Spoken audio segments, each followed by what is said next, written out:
Um, the last time the federal minimum wage was raised was in 2009. Contention 1, failure to raise the federal minimum wage will result in a weakened economy. Subpoint 8, working full-time will get you above the poverty line. Barack Obama, President of the United States, State of the Union Address, February 12th, 2013. We know our economy is stronger when we reward an honest day's work with honest wages. But today, a full-time worker making the minimum wage earns $14,500 a year. Even with the tax relief we put in place, a family with 2 kids that earns the minimum wage still lives below the poverty line. That's wrong. That's why since the last time this Congress raised the minimum wage, 19 states chose to bump theirs even higher. Subpoint B, workers struggle to support their families with minimum wage pay.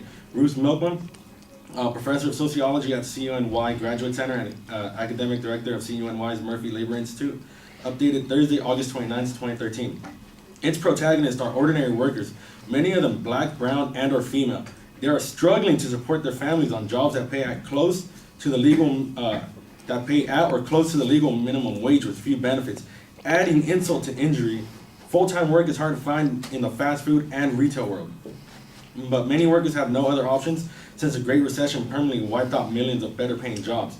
Subpoint C, minimum wage makes it difficult to afford to live anywhere. Jillian Berman, Huffington Post, Associate Business Editor, posted July 3rd, 2013. In order to be able to afford to live anywhere in the country, workers have to be making more than the federal minimum wage, which is $7.25 cents an hour, according to EPI. There's nowhere in America where 2 parents earning the federal minimum wage, which amounts to roughly about $30,000 a year, collectively can make enough to support a family of 3 or 4, the analysis found. To put that into perspective, it takes a combined income of $44,617 for 2 parents, 1 child household to cover the basic needs in Simpson County, Mississippi, the region with the lowest cost of living for that type of family, according to the Economic Policy Institute's calculator. Subpoint D, full-time workers have to choose between essentials. Barack Obama, President of the United States of America, State of the Union Address, February 12, 2013. Tonight, let's declare that in the wealthiest nation on earth, no one who works full-time should have to live in poverty and raise the federal minimum wage to $9 an hour. This single step would raise the income of millions of working families. It could mean the difference between groceries or the food bank, rent or eviction, scraping by, or finally getting ahead. For businesses across the country, it would mean customers with more money in their pockets. In fact, working folks shouldn't have to wait year after year for the minimum wage to go up while CEO pay has never been higher. So here's an idea that Governor Romney and I actually agreed on last year. Let's tie the minimum wage to the cost of living so that it finally becomes a wage you can live on. Subpoint E, failure to pay living wages causes taxpayers to step in. Representative Federica Wilson, U.S. Congresswoman from Florida's 24th District, published August 30th, 2013. This is more than an ethical failure. It has serious costs for taxpayers and business owners. When big employers, many of whom are turning record profits, fail to pay a living wages, taxpayers are forced to step in and make up the difference by paying for extra Medicaid, housing assistance, and food stamps. Our nation's small businesses pay the biggest price of all. Rock bottom wages means fewer customers for restaurants, grocery stores, clothing shops, realtors, car dealerships, and so on. When corporations fail to pay, the economy fails to grow. Contention 2, raising the federal minimum wage will result in a stronger economy by adding more revenue into it. Subpoint A, raising the federal minimum wage would spur a more robust economic recovery. Christine Owens is the director of the National Employment Law Project, a nonprofit advocacy organization for employment rights of lower wage workers, updated Friday, May 4th, 2012. The good news is that there's legislation in Congress to address the strain on the economy. A proposal by Senator Tim Harkin, a Democrat in Iowa, to raise the minimum wage to $9.80 per hour in 3 steps, index it to the cost of living, and increase minimum wage for tipped workers. It's a proposal that would spur a more robust economic recovery, create jobs, and start to address the widespread and growing problem of a low-wage work in America. Subpoint B, a minimum wage hike will generate more jobs because of demand. Eric Liu, the founder of Citizens University and author of several books, including The Guardians of Democracy and Accidental Asian. He served as the White House speechwriter, and policy advisor for President Clinton, and updated Tuesday, October 22nd, 2013. The economic rationale for a minimum wage hike is that it creates a virtuous cycle of increasing demand. When workers have more money, businesses have more customers, which means businesses hire more workers, which in turn generates more customers. Customer creation begets job creation from the middle out and bottom up. Subpoint C, Raising the minimum wage would increase new economic activity. National Law Employment Project posted July 24th, 2013.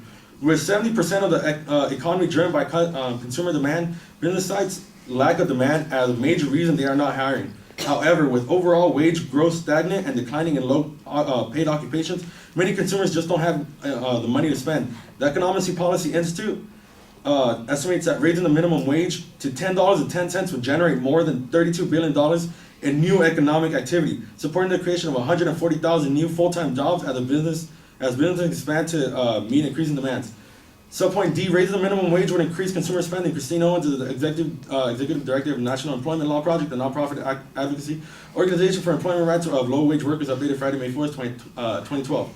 According to the Economic Policy Institute, Harkin's proposal would directly raise wages for roughly 19.5 million workers, earning less than $9.80 an hour, indirectly increasing pay for 8.9 million workers as employers adjust pay scales. Consumer spending stemming from these increases would create an estimated 100,000 full-time equivalent jobs and boost GDP by $25 billion. I now stand for cross-examination.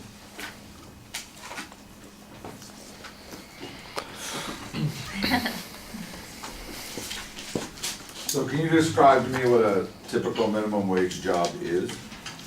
Typical minimum wage job would be fast food or retail. And why is it that we should expect someone working at McDonald's or Kmart, Trader Joe's, why should we expect them to raise a family on 40 hours worth of work working at that job? Aren't those jobs designed for new workers, single people, kids, high school kids, college kids? Why is there an assumption that you should pay for a family to raise on a minimum wage job?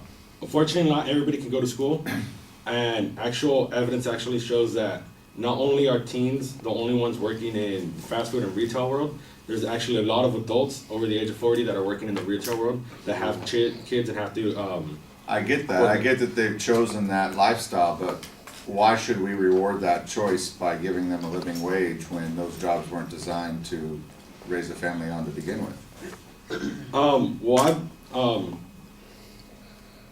It's the American dream.